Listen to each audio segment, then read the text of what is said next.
Bene, eccoci anche oggi insieme. Con noi c'è Paolo Ganz, quello che personalmente ritengo una delle penne più felici, insomma, della letteratura contemporanea veneta.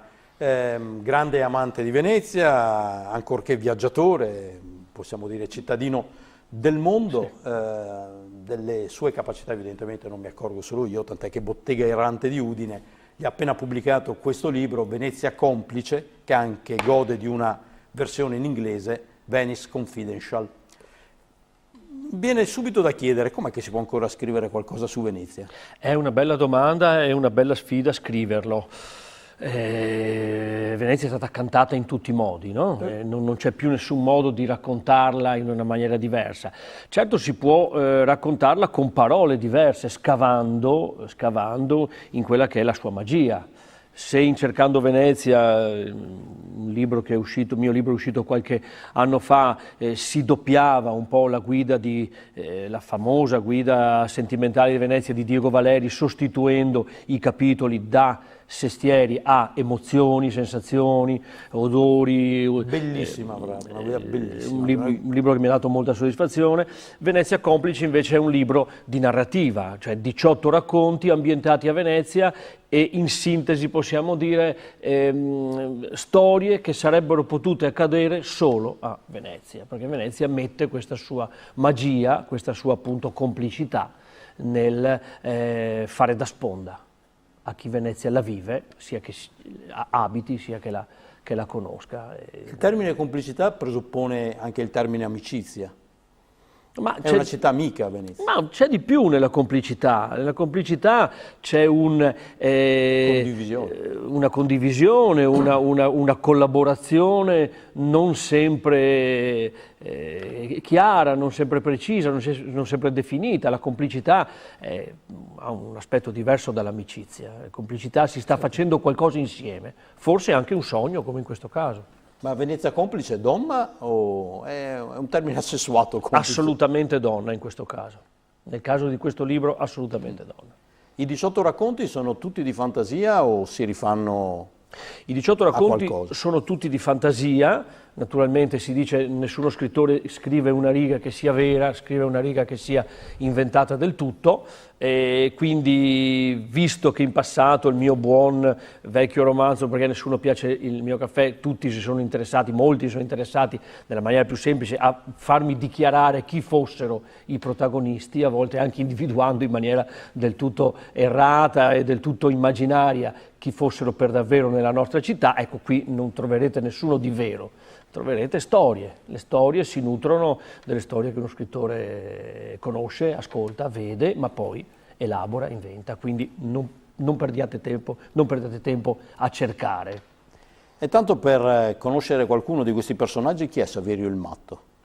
Saverio il Matto è una storia curiosa di un personaggio, ovviamente un matto, che vive la città a modo suo, che addirittura circola per la città facendo una specie di corsa podistica solitaria e rappresenta un po', visto che nella storia questo povero Saverio rimane per 20 anni in manicomio, rappresenta uno che rivede la città 20 anni dopo, filtrata dalla sua pazzia, e la vede ovviamente cambiata, come lui è rimasto uguale, la città è cambiata, ecco.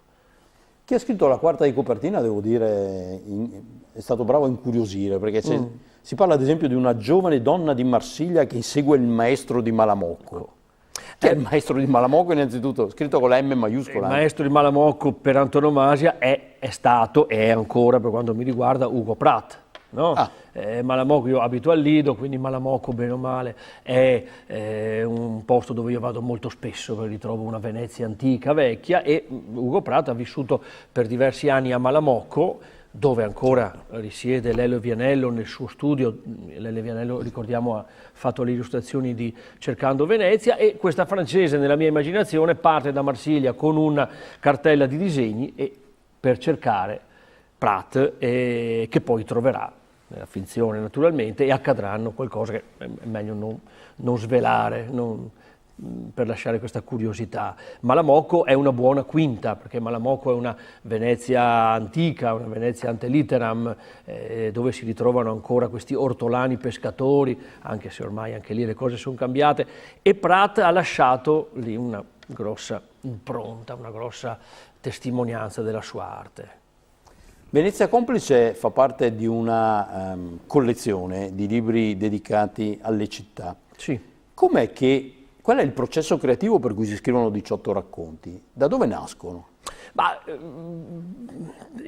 Dunque, chi scrive con un certo criterio ha dentro un archivio di storie abbozzate, di idee, molto spesso di volti, molto spesso di luoghi che potrebbero ispirare, tanto che chi scrive non guarda più alle persone come persone, ma come personaggi. Dico, questa me la tengo da conto, questa me la metto via, questa me la tengo buona, me la metto in salvo, eccetera. Quindi quando si tratta di scrivere un libro del genere si cominciano a tirare sulle storie, anche dei taccuini.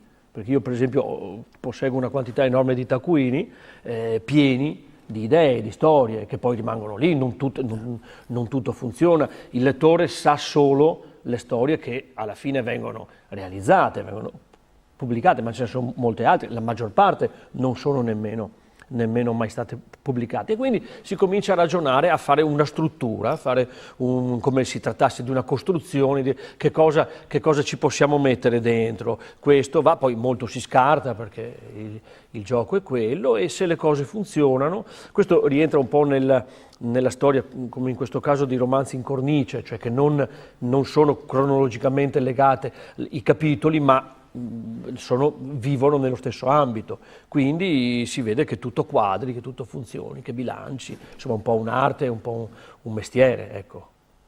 Quindi lo scrittore, in questo caso Paolo Ganz, ha una sorta di cassetto assolutamente sì, pieno di storie, e quando arriva l'opportunità di un editore li si assembla. Anche storie non scritte, soltanto 3 parole, delle idee, quel posto, quella tal figura, quella persona, storia si potrebbe raccontarla così, perché no, come, poi rimane lì, ecco.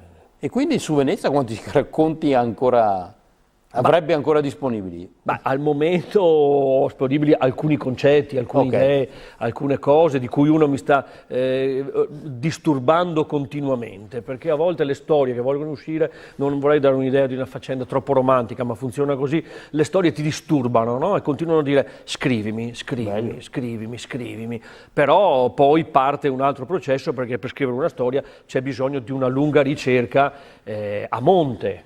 Ecco, se io voglio scrivere una storia sulla caduta di Venezia, non è che inizio a scrivere, devo cercare di basarmi su un fatto storico, su dare un'ambientazione. A volte ci sono delle cose che non devono sfuggire, delle quali ci si accorge all'ultimo momento, dell'errore di un nome o della dislocazione di un posto, e quindi le storie disturbano, vogliono uscire, bisogna vedere se vale la pena fare tutto questo lavoro di ricerca, se la storia davvero vale o se si sgretola mentre la scrivi o mentre la pensi. Paolo Ganz è un pignolo. Molto pignolo, pignolissimo.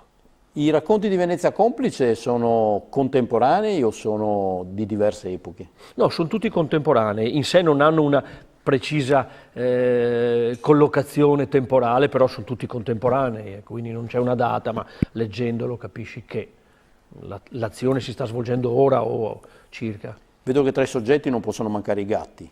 I Gatti a Venezia. I gatti per me sono una componente essenziale della mia vita, quindi non mancano mai i gatti. Altri animali che le piacciono? Ma io ho una passione particolare per i pesci, no?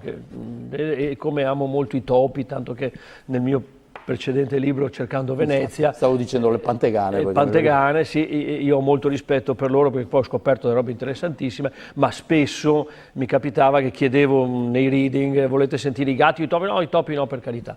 I topi hanno questa loro dimensione spaventosa, soprattutto per le signore, per le donne, ma i gatti prima di tutto. I gatti. Un altro elemento, se non sbaglio, ricorrente nei suoi libri su Venezia sono i fantasmi. Sì, Pare quasi un connubio facile, insomma, Venezia e fantasmi. Sì, non fantasma inteso come quella figura che noi siamo abituati a vedere nei film di pessimo rango, ma come delle presenze, no? Presenze che poi, le presenze sono dei tipi più diversi. Qui ad esempio c'è un racconto del quale vado abbastanza orgoglioso, il Daggadol, che appunto quest'uomo anziano ormai vive con i fantasmi delle sue amanti, delle amanti che ha avuto durante la vita. Non sono certamente dei fantasmi in senso di presenza, cosa che i fantasmi non esistono, loro lo sanno benissimo, io non credo a loro. Ma sono delle presenze, quindi il fantasma è il ricordo, qualcosa che rimane di una persona che non c'è più o si è perduta. Sì, è bello lavorare con i fantasmi. Altro termine ricorrente è quello del sogno. Beh, il sogno, la fantasia, il fantasma, la memoria. Tutto ha un suo perché in questo disegno di Venezia. Sì, tutto ha un suo perché anche il sogno, anche Venezia è un sogno, ma è un sogno che è destinato a svanire, no? All'alba i sogni finiscono, ci si trova con la realtà, molto probabilmente Venezia prima o poi dovrà fare i conti con questa realtà, quindi finirà come sogno, come città nata dove sembrava impossibile potesse sorgere, ancor meno possibile che resistesse 1000 e dispari anni, quindi il sogno la mantiene viva finché noi continuiamo a dormire. Da qualche anno abita al Lido, ricordavo prima. Si sente un po' meno veneziano? Voglio dire, stare al Lido si vede Venezia dall'esterno invece che di dentro? Un po', ci ho guadagnato nel senso che mi sento meno veneziano e mi sento più adriatico, se mi passate il termine. E l'Adriatico è un piccolo mare, il mare, come si diceva, dell'intimità, questo piccolo mare al quale io tengo molto, ci abito proprio davanti, quindi lo vivo anche se in maniera platonica, perché non è che io lo navighi o che possa immergermi, ma insomma ci sto vicino. Lo frequenta? Lo frequento. Grazie, questa è Venezia Complice, lui è Paolo Ganz, l'autore, l'editrice è udinese e si chiama Bottega Errante, devo dire anche questo è un nome molto bello, molto romantico. L'edizione inglese è Venice Confidential. Grazie a Paolo Ganz. Grazie. Da leggere perché come sempre la sua è una bella scrittura. Alla prossima.